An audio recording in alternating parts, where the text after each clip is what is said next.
When people have to sign up for Medicare at whatever stage of their life they have to do it, the federal government, the part that they administer is the original Medicare program, which is going to be Medicare Parts A and B, and that's your hospitalization and your medical coverage.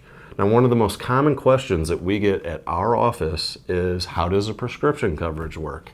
Are drugs covered with this? Does Medicare offer a drug plan? Do I have to use a private company? Like, these are the types of things that people ask.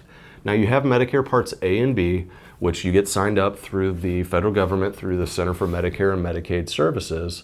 Now, you can get your prescription drug coverage through Medicare Part C, which we will talk about later, but many people get theirs through what's known as a standalone Part D. And what this is an insurance plan that you either pay for. If your income is lower, the government will help you out with that premium, but it's a card that you use at your drugstore, mail order, or wherever it might be to purchase your prescriptions. Now, there's a lot of variance in these particular programs, how they work, what drugs they cover. Now, every plan has to cover prescriptions in every therapeutic category. So if a client says, hey, I have diabetes, hey, I have high cholesterol, hey, I have this going on, will they cover prescriptions for that? And the answer is yes. Now, the different prescriptions that each company carries, that can vary. A lot of people don't know, too, that there's different tiers on how they determine what your drug costs are. Many plans have deductibles. Now, these deductibles might not apply to every drug tier. So I've had clients say, hey, I looked at that plan, it's got a $400 deductible. Well, none of their prescriptions would apply towards that deductible. So here they are, maybe shying away from a plan that's right for them due to just a lack of education on the process and how that works. What we try to focus on is that client's real money that they are spending out of their pocket, whether it be the coverage gap, the prescription costs, the mail order costs, the deductibles, the premiums, whatever that might be, but their money they are actually spending out of their pocket.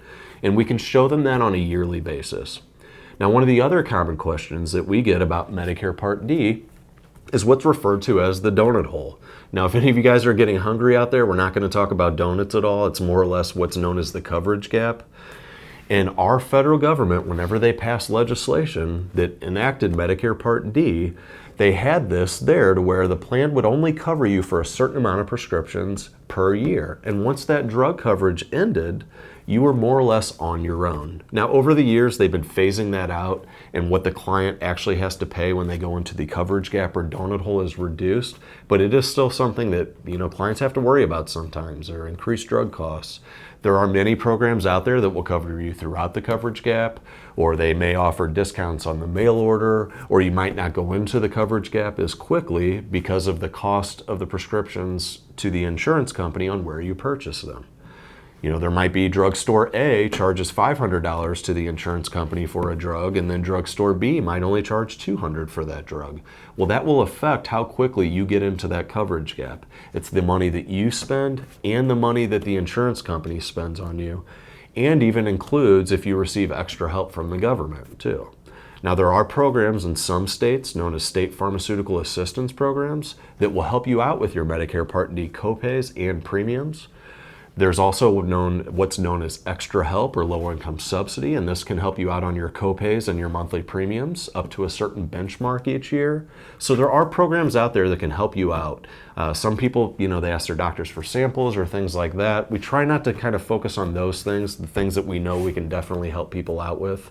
And a lot of clients that come into our office think they're not really eligible for any help on their prescriptions, and a lot of times they are. So if you get a chance to, you should absolutely have one of our advisors run through your prescriptions for you, what your changes are.